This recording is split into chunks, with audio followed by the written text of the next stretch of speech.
Assalamualaikum warahmatullahi wabarakatuh.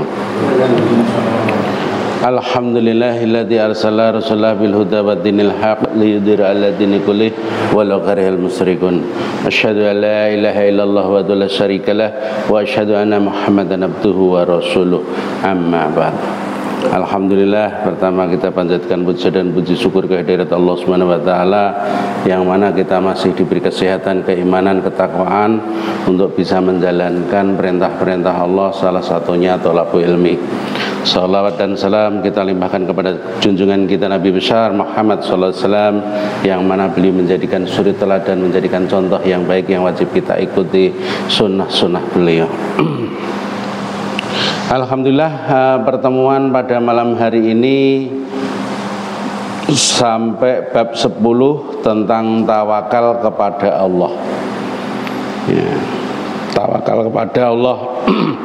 Jadi tidak asing lagi dengan judul tawakal kepada Allah ini, karena hanya kepada Allah lah kaum mukmin harus bertawakal. Nah, kadang orang itu tidak bisa memahami tawakal kepada Allah. Maka mari kita bedah dengan tawakal kepada Allah itu yang seperti apa. Sudah sampai tingkatan seperti apa kita bertawakalnya kepada Allah Subhanahu wa taala ini. Maka Allah Subhanahu wa taala, Rabb langit dan bumi berfirman, A'udzubillahi minasyaitonirrajim. Yansurukumullahu falla ghaliban lakum wa iyakhadulkum faman dalladhi yansurukum min ba'di. Wa 'alallahi falyatawakkalul tawakkalil mu'minun. Ya. Jika Allah menolong kamu, maka tidak ada yang dapat mengalahkanmu. Tetapi jika Allah membiarkan kamu tidak memberi pertolongan, maka siapa yang dapat menolongmu setelah itu? Karena itu hendaklah kepada Allah saja orang-orang mukmin itu bertawakal. Di dalam Quran surat Ali Imran 160, ya.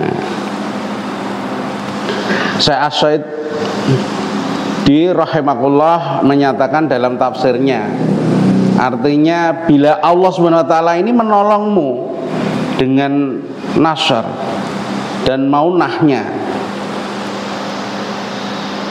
fala khaliba lakum, maka tidak akan ada yang mengalahkanmu, meskipun orang-orang dari berbagai penjuru negeri-negeri berkumpul untuk menyerangmu. Dengan apa? Kekuatan jumlah mereka dan perlengkapan senjata, ya, mereka yang banyak, ya, karena Allah tidak ada yang mengalahkannya. Dia Subhanahu wa ta'ala, ya, telah menundukkan hamba-hambanya dan memegang umbun-umbun mereka. Maka apa? Tidak ada makhluk yang bisa bergerak kecuali dengan izinnya. Juga tidak akan bisa berdiam kecuali dengan izinnya pula. Wa yakhdulukum famandal ladhi yang syarukum min ba'di. Ya. Dan jika Allah Subhanahu wa taala membiarkanmu tanpa pertolongan, ya, dan Dia Subhanahu wa taala, ya, menyerahkanmu pada dirimu sendiri, faman zallazi yansurukum min ba'dihi, maka siapa selainnya yang akan menolongmu? Enggak ada. Maka pastilah kau terlantarkan meski seluruh makhluk hendak menolongmu. Dan dalam hal yang demikian itulah ada perintah untuk memohon pertolongan dari Allah Subhanahu wa taala dan bersandar padanya serta berlepas diri dari bergantung pada daya dan kekuatan sendiri. Awake dhewe gak boleh dengan kekuatan sendiri itu tadi, gak mampu. Gak akan mampu. Kalau jika Allah menolong kamu, maka tak adalah orang yang dekat mengalahkan kamu.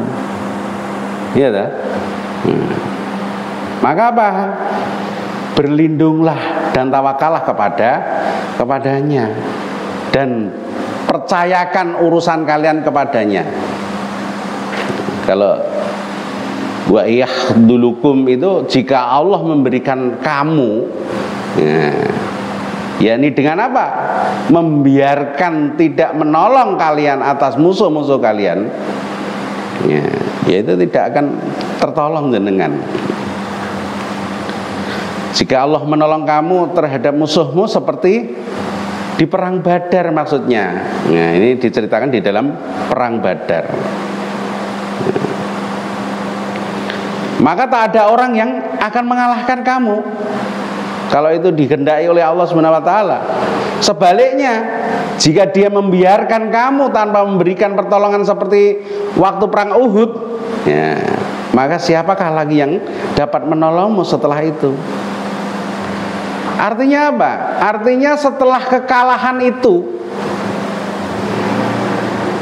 maksudnya tak ada lagi yang menolong, karena hanya kepada Allah lah, bukan kepada lainnya. Itu kalau berpikir orang-orang beriman itu harus bertawakal. Maka ayat berikut ini diturunkan ketika hilangnya sehelai permadani merah di waktu perang Uhud. Lalu sebagian orang mengatakan barangkali Nabilah yang mengambilnya. Digambarkan yang seperti itu. Makanya kita itu bertawakal kepada Allah. Ya bentuk apa saja, ketika kita melakukan apa saja itu ya harusnya kita bertawakal kepada Allah, tidak yang lain gitu. Harus kepada Allah, karena sudah ada Allah. Serahkan semua urusan kepada Allah, apapun yang terjadi. Maka dari itu kita tidak akan ragu hidup di dunia ini kalau sudah bertawakal kepada Allah. Di dalam Quran surat Al-Maidah, ya, ayat 11, A'udzu billahi minasy syaithanir rajim. Ya ayyuhalladzina amanu dhkuru ni'matallahi 'alaikum idza hamma qaumun ayyabsudu ilaikum aydiyahum fakafa aydiyahum ankum wattaqullah wa 'alallahi falyatawakkalul mu'minin. Ya, mukminun. Wahai orang-orang yang beriman, ingatlah nikmat Allah yang diberikan kepadamu ketika suatu kaum bermaksud hendak apa? Menyerangmu, ya, dengan tangannya. Lalu Allah itu menahan tangan mereka dari kamu, dan bertawakallah kepada Allah, dan hanya kepada Allah lah hendaknya orang-orang beriman itu bertawakal. Di dalam Quran surat Al-Maidah. Maka Imam Al-Alusi rahimahullah menyatakan dalam tafsirnya, wa 'alallahi, dan kepada Allah lah secara khusus tanpa selainnya, baik berdiri sendiri maupun berserikat. Fal yatawakkalul mu'minun, ya, hendaknya kaum mukminin itu bertawakal. Sesungguhnya dialah yang, ya, dialah Subhanahu wa ta'ala zat yang mampu menolak mafasid dan mendatangkan masolih. Maka dari Ibnu Abbas radhiyallahu an yang berkata, suatu hari aku pernah dibonceng Nabi Shallallahu Alaihi Wasallam, lalu beliau bersabda, "Nak, sungguh aku akan mengajarimu beberapa kalimat. Jagalah Allah, niscaya Dia akan menjagamu. Jagalah Allah, niscaya engkau akan mendapatinya di hadapanmu. Apabila engkau meminta sesuatu, mintalah kepada Allah. Apabila engkau memohon pertolongan, maka mintalah kepada Allah. Ketahuilah Anda andai umat manusia bersatu untuk memberikan kemanfaatan kepadamu dengan sesuatu, niscaya mereka tidak akan mampu memberikan manfaat kepadamu kecuali dengan sesuatu yang telah Allah tentukan untukmu. Dan andai mereka bersatu untuk menimpakan bahaya kepadamu dengan sesuatu, niscaya tidak akan membahayakanmu kecuali dengan sesuatu yang telah Allah tetapkan akan menimpamu. Pena-pena telah diangkat dan lembaran-lembaran telah kering. Jadi sangat jelas sekali di dalam Quran surat Al-Maidah ini, hai orang-orang yang beriman, ingatlah kamu akan nikmat Allah yang diberikannya kepadamu di waktu suatu kaum bermaksud hendak menggerakkan tangannya kepadamu untuk berbuat jahat, maka Allah menahan tangan mereka dari kamu dan bertawakallah kepada Allah. Dan hanya kepada Allah sajalah orang-orang mukmin itu harus bertawakal. Tafsirnya seperti apa? Wahai orang-orang yang membenarkan Allah dan Rasulnya dan mengamalkan syariatnya, ingatlah nikmat keamanan yang Allah limpahkan kepada kalian dan disusupkan rasa takut ke dalam hati musuh-musuh kalian yang hendak mencelakai kalian. Lalu Allah memalingkan mereka dari kalian dan menggagalkan apa yang mereka inginkan terhadap kalian. Maka bertawakallah kalian kepada Allah dan takutlah kepadanya. Bertawakallah kalian hanya kepada Allah semata dalam segala urusan kalian, baik urusan agama maupun dunia. Percayalah, percaya kepada pertolongan dan bantuannya Allah itu, jangan percaya. Maka asbabun nuzul, Ibnu Jarir itu meriwayatkan dari Ikramah dan Yazid bin Abu Ziyad, dan lafadz ini adalah lafadznya bahwa Nabi SAW keluar bersama Abu Bakar, Umar, Utsman, Ali, Thalhah dan Abdurrahman bin Auf. Untuk apa? Mendatangi Ka'ab bin Ashraf dan orang-orang Yahudi Bani Nadir. Beliau meminta bantuan kepada mereka. Terkait apa? Terkait dengan diat. Sahabat-sahabatnya mereka berkata, ya silahkan duduk, kami akan menghidangkan jamuan untuk Anda dan member apa yang Anda minta. Maka Nabi SAW pun duduk. Di situ duduk. Saat Huyai bin Akhtab berkata kepada kawan-kawannya, kalian tidak akan mendapatkan peluang yang lebih baik dari sekarang. Timpakan sebuah batu besar ke atasnya supaya dia mati, dan setelahnya kalian tidak akan mendapatkan keburukan selamanya. Akhirnya apa? Mereka pun mendatangkan sebuah batu besar untuk ditimpakan kepada Nabi Sallallahu Alaihi Wasallam, sampai Allah menahan tangan mereka sehingga Jibril datang dan meminta beliau berdiri dan meninggalkan tempat itu. Maka Allah menurunkan ayat 11 ini. Jadi sampai seperti itu asbabun nuzulnya itu. Ya. Dia meriwayatkan dari Qatadah katanya. Ini dikatakan kepada kami bahwa ayat ini diturunkan kepada Rasulullah Shallallahu Alaihi Wasallam. Pada saat apa? Pada saat beliau berada di lembah Nahl dalam perang ke-7.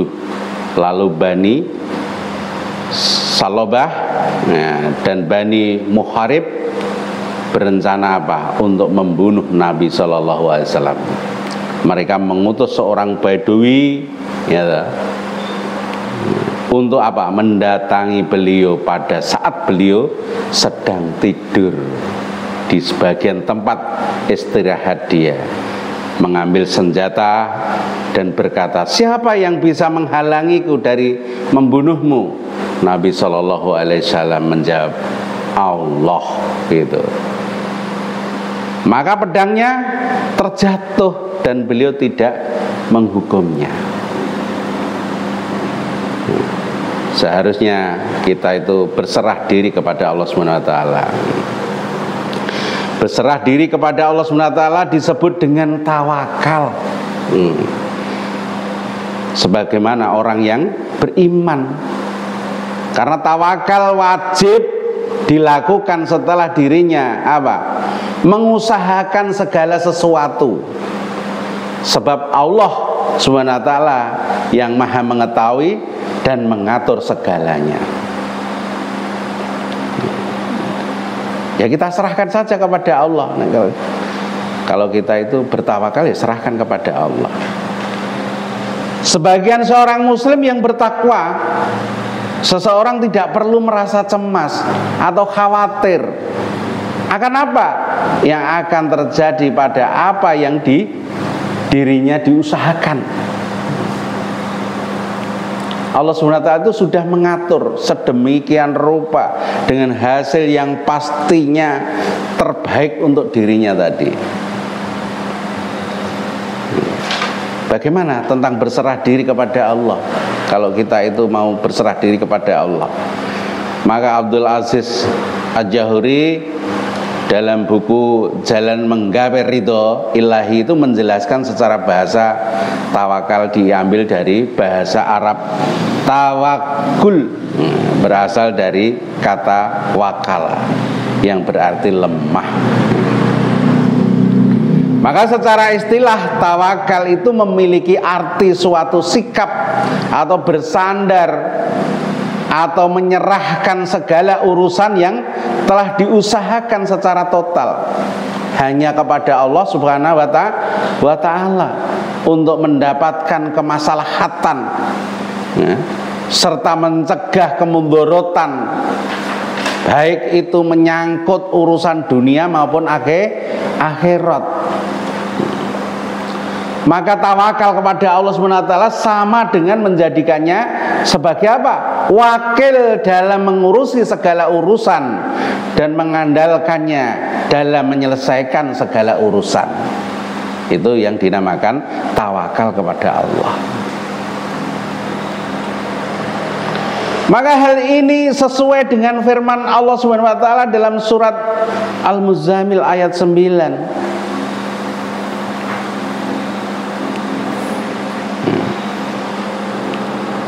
Yang berbunyi, Rabbul musyriki wal maghribi la ilaha illa huwa fatakidduhu wakila. Artinya Allah adalah Tuhan timur dan barat, ya, tidak ada Tuhan selain Dia, maka jadikanlah Dia sebagai pelindung. Nah, terus manfaat berserah diri kepada Allah itu apa? Coba manfaat berserah diri kepada Allah. Jadi seorang hamba itu bisa saja merasa cemas, khawatir, atau takut akan apa yang terjadi di masa depan. Namun hendaknya ia selalu bertawakal dan bergantung kepada Allah SWT. Agar apa? Merasa tenang. Merasa tenang. Karena tawakal itu mencakup memohon pertolongan dalam mencapai manfaat, ya, dan menolak bahaya yang mungkin saja seorang hamba itu dapatkan, ya. Maka Allah SWT itu berfirman dalam surat At-Taubah ayat 59, yang artinya apa? Di antara mereka ada orang yang berkata, berilah aku izin tidak pergi berperang, dan janganlah engkau Nabi Muhammad menjerumuskan aku ke dalam fitnah. Ketahuilah bahwa mereka dengan keengganannya pergi jihad wegah telah terjerumus ke dalam fitnah tadi. Sesungguhnya neraka jahanam benar-benar meliputi orang-orang kafir. Naudzubillah min dzalik. Oleh karena itu, berikut merupakan beberapa manfaat yang didapat ketika seorang hamba bertawakal kepadanya. Tidak mudah putus, ya, tidak mudah putus asa, ya, jika gagal dalam melakukan sesuatu hal. Mendapatkan hati yang tenang selama menjalani kehidupan. Jadi seorang bertawakal kepada Allah itu seperti itu, mendapatkan hati yang tenang selama menjalani kehidupan, terhindar dari rasa sedih yang berkepanjangan. Jika berhasil dalam usaha, tidak bergembira yang berlebihan, biasa-biasa saja. Terhindar dari sifat takabur atau sombong. Kapan harus berserah diri kepada Allah? Kalau seperti ini. Sesungguhnya bertawakal itu harus selalu dilakukan oleh seorang dalam keadaan atau kondisi apapun. Sebab apa? Seorang hamba itu tidak bisa melakukan apapun di luar kehendaknya. Gak bisa, Pak. Sehingga tawakal itu adalah sebagai bentuk pengakuan bahwa tidak ada yang bisa dilakukan seorang hamba kecuali hanya dengan izin dan taufiknya. Waktu yang mengharuskan seorang hamba untuk bertawakal kepada Allah SWT, di antaranya apa? Ya, kalau kita setiap beribadah kepada Allah SWT itu saat meminta petunjuk, wahyu, ya, di segala situasi dan perkara yang dilakukannya, apa ae?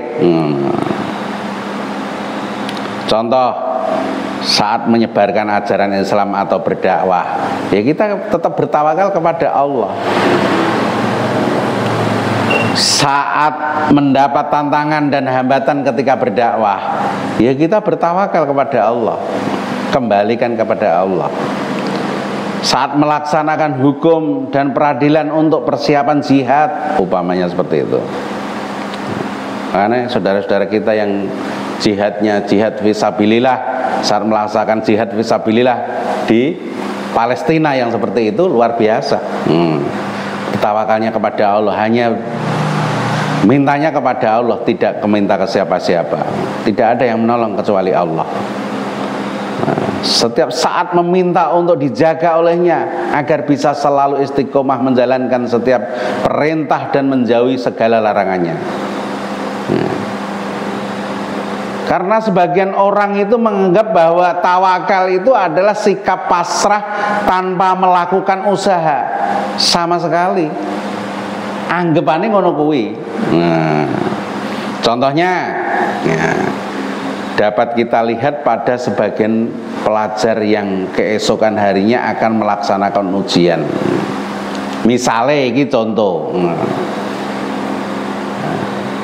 sebagian dari mereka itu tidak sibuk untuk menyiapkan diri untuk menghadapi ujian besok itu, namun malah sibuk apa? Dengan main game misalnya, atau hal yang tidak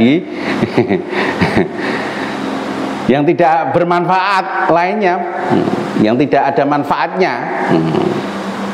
Lalu mereka mengatakan, saya pasrah saja, paling besok ada keajaiban, ngono. Ora enak persiapan blas pokoknya, ngono. Pokoknya tak pasrahno, aku tawakal ya. Enggak seperti itu. Apakah semacam ini benar-benar disebut tawakal? Ya enggak. Mari kita bahas.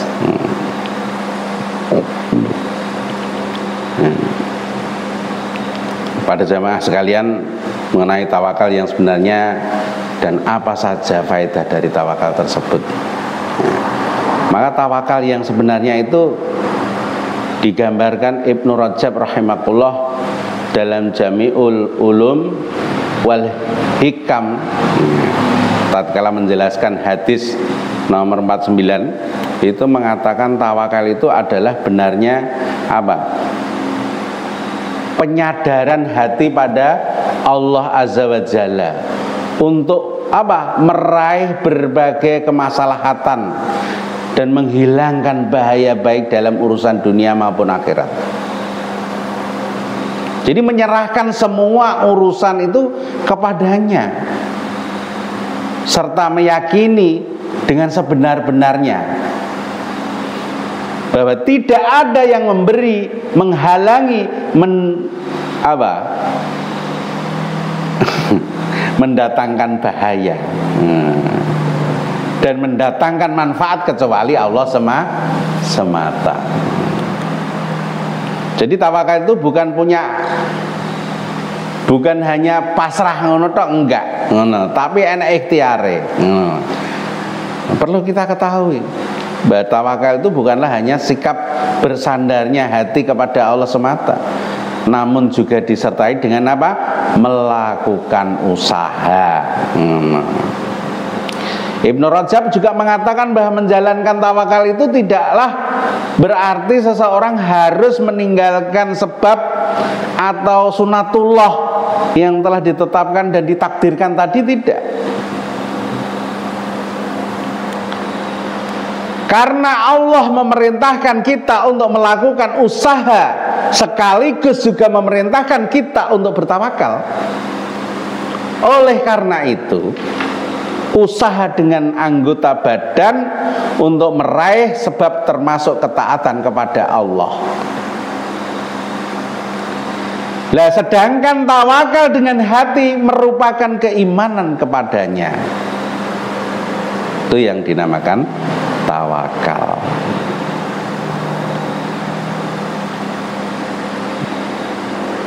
Lah terus nek sing tawakal yang sebenarnya itu seperti apa? Terus kayak apa?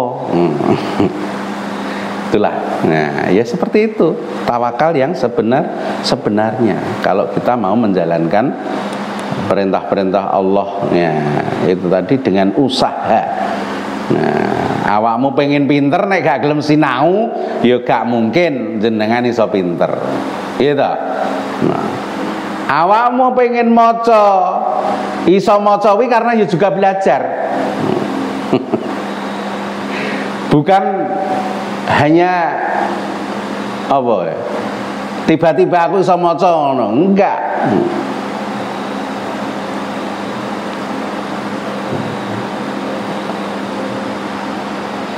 Wong tawakal burung saja itu melakukan usaha untuk bisa kenyang kok, gitu. Nah, usaha apa nungkruk burung kae? Ya ora, ngono lho.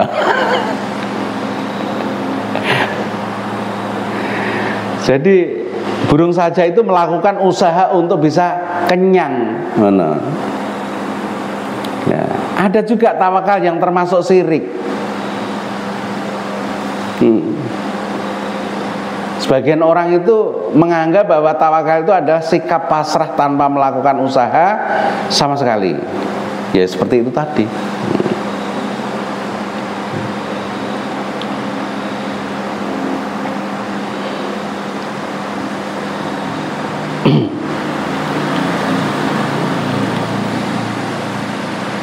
Jadi kalau kita sudah menjalankan perintah Allah, nah, menjadikan apa yang sudah diperintahkan Allah itu kita jalankan dengan tawakal sebenar-benarnya, ya kita tidak akan terjerumus ke dalam jurang kangsaran.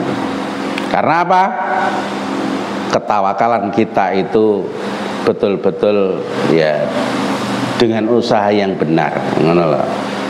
Nah, jadi tawakal usahane ra bener. Nah, usahane ra bener ya berarti apa? Ya salah cara bertawakalnya kepada Allah itu tadi. Mungkin itu yang bisa saya sampaikan pada malam hari ini, mudah-mudahan menjadikan manfaat bagi kita semua. Jadi tidak bosan-bosannya kami mengajak panjenengan semua untuk belajar ya, mendalami agama Islam supaya kita itu paham apa yang dinamakan Islam itu.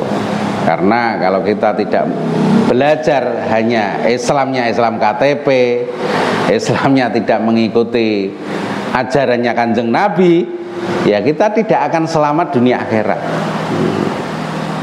Di dunia sengsara, apalagi nanti di akhirat, ya ada pertanggungjawaban di akhirat. Maka dari itu mari kita bersama-sama belajar. Kami tidak merasa menggurui panjenengan, ya kita belajar di sini untuk apa? Supaya panjenengan semua ini paham dengan Islam. Baik, itu yang bisa saya sampaikan pada malam hari ini, mudah-mudahan menjadikan manfaat bagi kita semua. Assalamualaikum warahmatullahi wabarakatuh.